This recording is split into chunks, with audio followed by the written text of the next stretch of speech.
Amasya'dan hayırlı huzurlu günler. Toprağın huzuruna hoş geldiniz. Arkadaşlar şimdi size çok şifalı, çok güzel, enerji veren bir çiçeği anlatacağım. Haydi hep beraber videomuza geçelim. Çocukluğum bu ıtır kokusunun güzelliğiyle geçti. Babaannem her çay demlediğinde bu ıtır yapraklarının içine atardı. Çayın demiyle bir güzel demlenen ve çaya mis kokusunu veren ıtır meğersem babaannemin enerji kaynağıymış. Yaşım ilerledikçe anladım ki ıtır şifası o kadar farklı ve güzelmiş. Belki çocukluğumdan kaynaklı ama ıtırı çok seviyorum. Itırın kokusu, çiçeği ayrı bir güzel. Yıllardır bu çiçeği çok zor yetiştiriyordum ama 2-3 senedir gerçekten çok kolay yetiştiriyorum. Itırı yetiştirmemde de büyük yengemizin çok katkısı var. Büyük yengem de asla çayını ıtırsız içmeyenlerden. Itır dalını koparıp toprağa diktiğinizde o kadar çabuk yetişiyor ki nasıl yetiştiğine hayret edeceksiniz. İlk başta sulama yapmayın, 2-3 gün sonra ıtır dalını sulayabilirsiniz.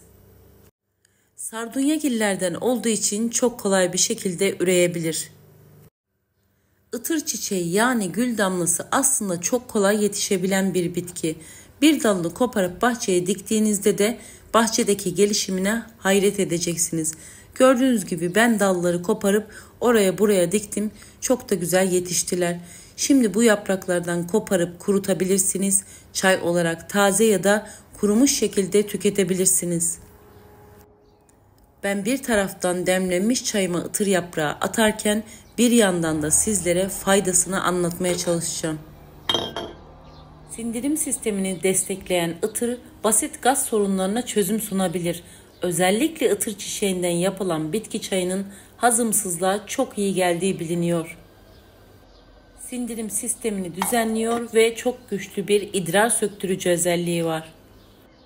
Üst solunum yolu rahatsızlıklarınız varsa mutlaka bir fincan ıtır çayı için. Itırın aromaterapide de oldukça yeri yüksek. Uçucu yağı elde edilen ıtır çok güzel oda kokusu, parfüm ve kozmetik alanında kullanılıyor. Itırı koklamak, ıtırı banyo suyunuza eklemek gerçekten size çok güzel bir enerji verir. Banyo suyunuza ekleyeceğiniz birkaç damla ıtır uçucu yağ size iyi gelir. Çayınızın içine atabileceğiniz ıtır bitkisi çok güzel enerji verir.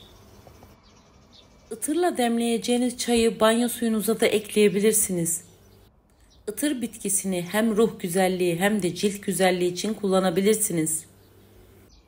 Evinizden mutlaka eksik etmemeniz gereken ıtır bitkisini kendinizin yetiştirmesi çok kolay. İster taze tüketin, salatalarınıza ekleyin ya da çay yapın. Enerjimi hangi bitkiden alırım derseniz işte size ıtır çok güzel bir alternatif. Elimden geldiğince, dilim döndüğünce sizlere ıtır anlatmaya çalıştım.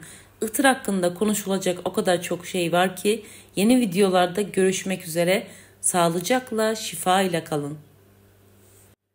Huzurunuz daim olsun. Lütfen kanalımıza abone olmayı unutmayın.